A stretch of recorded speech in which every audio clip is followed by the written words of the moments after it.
కాల్పుల విరమణ ప్రకటించినప్పటికీ భారత్ పాక్ సరిహద్దులో ఉద్రిక్తతలు కొనసాగుతున్నాయి. అయితే భారత్కి బలూచిస్తాన్ ఫుల్ సపోర్ట్గా నిలుస్తుంది. పాకిస్తాన్ను నమ్మవద్దని విజ్ఞప్తి చేస్తుంది. ఆర్మీ చీఫ్ ముసుగులో ఉన్న టెర్రరిస్ట్ అసీం మునీర్ అంతు చూస్తేనే శాంతి నెలకొంటుందని బలూచిస్తాన్ ప్రజలు అంటున్నారు. అంతేకాకుండా భారత్కు సపోర్ట్గా పలు కార్యక్రమాలు చేపడుతున్నారు. భారత్ జెండాలతో ఇండియాకు అండగా ఉంటామంటూ బలూచిస్తాన్ ప్రజలు ముందుకొస్తున్నారు.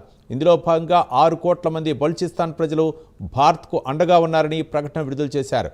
ఒక పక్క పాక్కు చైనా సపోర్ట్ చేస్తున్నా తమ సపోర్ట్ మాత్రం భారత్కేనంటూ బలూచిస్తాన్ ప్రజలు అంటున్నారు.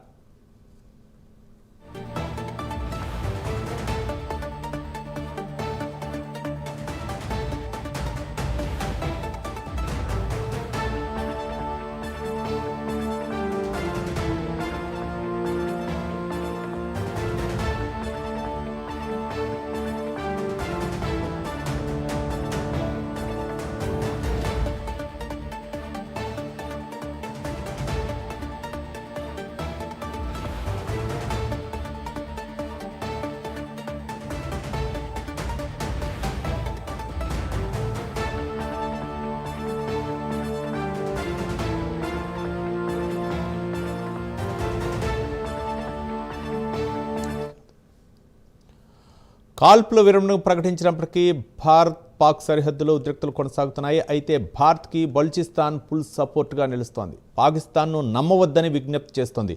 ఆర్మీ చీఫ్ ముసుగులో ఉన్న టెర్రరిస్ట్ అసీం మునీర్ అంతు చూస్తేనే శాంతి నెలకొంటుందని బలూచిస్తాన్ ప్రజలు అంటున్నారు. అంతేకాకుండా భారత్కు సపోర్ట్గా పలు కార్యక్రమాలు చేపడుతున్నారు. భారత్ జెండాలతో ఇండియాకు అండగా ఉంటామంటూ బలూచిస్తాన్ ప్రజలు ముందుకొస్తున్నారు. ఇందులో భాగంగా 6 కోట్ల మంది బలూచిస్తాన్ ప్రజలు భారత్కు అండగా ఉన్నారని ప్రకటన విడుదల చేశారు. ఒక పక్క పాక్కు చైనా సపోర్ట్ చేస్తున్నా తమ సపోర్ట్ మాత్రం భారత్కేనంటూ బలూచిస్తాన్ ప్రజలు అంటున్నారు.